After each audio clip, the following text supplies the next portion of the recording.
مليونات من الزمالك، اللي عنده مصنع حديد، اللي عنده مش عارف مصنع ايه. يا راجل حتى الاستاذ مرسي عطا الله لما حب يكتب مقاله هو اللي جاب لنا، هو اللي بلانا ممدوح عباس في شهر 12 2005 لما جابوا معاه امين صندوق لما حلوني اول مره.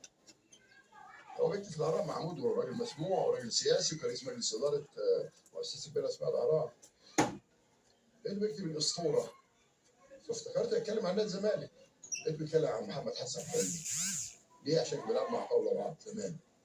انا فاكر المقاله انا بيحصل ناديك، لكن للاسف الشديد هو جاي بالتعيين وعباس جاي بالتعيين. ولما عباس دخل انتخابات 3 مزوره والمحكمه طردته وانا رحت اتنازلت، الوحيد اللي في كل نادي كان بيكلمني هو الوزير سيد مشعل والدكتور محمد عامر صراحه والفريق كامل، اللي هي شخصيات الزمالكاويه المحترمه. تمام، على الاقل بيطمنوا قبضوا ما قبضوش عاملين ايه. تمام، انما دول التانيين دول بقوا مليونيرات، مصنع اسمنت، مصنع حديد، يطلع في التلفزيون واحد بينفخ وشه، واحد عامل بوتوس، واحد ساب الازمه ورايح قطر. يتفرج على دول زملكاويه. انا اشوف ان شاء الله باذن الله، باذن الله ان شاء الله باذن الله. رمضان فاضل عليك ماشي كمان 3 اشهر. النهارده احنا داخلين في الجماعات الثانيه اعتقد مش كده؟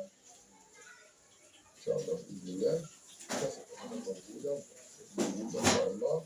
ارجع تاني للمكافآت والزيادات باذن الله ان شاء الله. وهذه الازمه بامرك يا رب لن تعود مره ثانيه. شكرا للمستشار مرتضى منصور على طبعا التصريحات المهمه دي. هتضيف حاجه يا ريس؟ لا انا بشكرك.